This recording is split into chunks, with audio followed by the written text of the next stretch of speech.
օգոստոս 7, 2026 թվական։ Այս օրը Հայաստանի պատմության մեջ մնալու է որպես համազգային ամոթի օր և պատմությունը վստահաբար այդ գնահատականը տալու է։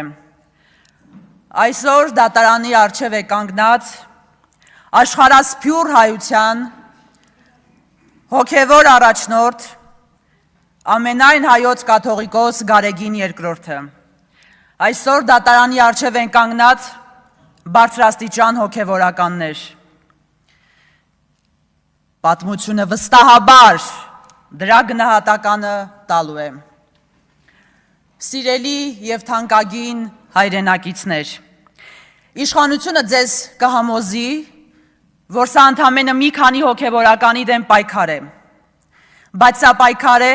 հայ առաքելական Սուրբ եկեղեցու դեմ, սա պայքար է մեր ինքնության դեմ։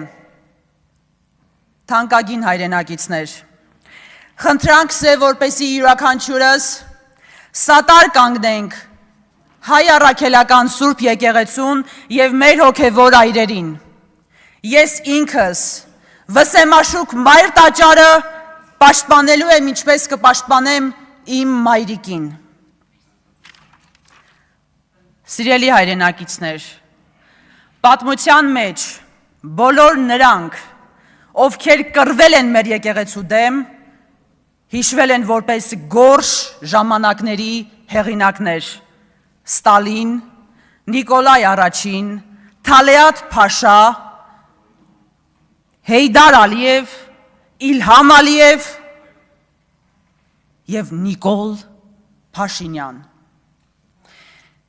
Նիկոլ Փաշինյան,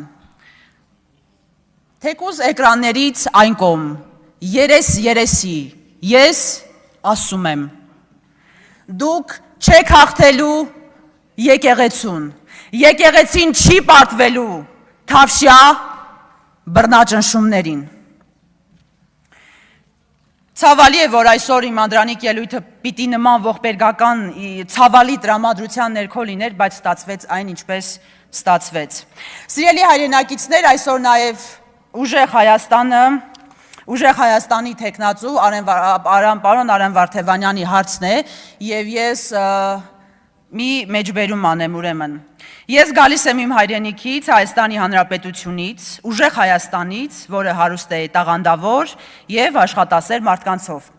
Սա սկզբնախոսք է պարոն Վարդևանյանի Վաշինգտոնյան ելույթից, և ես ուզում եմ ընդգծել, պարոն Վարդևանյան, վստահ եմ կլսեք, դա ձեզ էլ եմ ասել, որ Հայաստանի Հանրապետության, այո, տաղանդավոր և աշխատասեր մարդկանցից մեկը դուք եք, և ես վստահ եմ, որ դուք արժանի եք լինելու Ազգային ժողովի նախագահի տեղակալի պաշտոնում։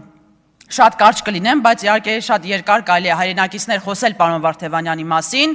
բոլորը այո նրան գիտեն որպես դասական, փաստական գործելաոճ ունեցող գործչի, ես քանի որ լուսաբանել եմ շատ դատական նիստեր, ես ուզում եմ նրա էմոցիաներից առանձնացրել, ինչ կա այդ էմոցիաների տակ, առաջինը կա մեծ արժեքներ, սահմանադրություն, պետություն, իրավունք, մարդասիրություն,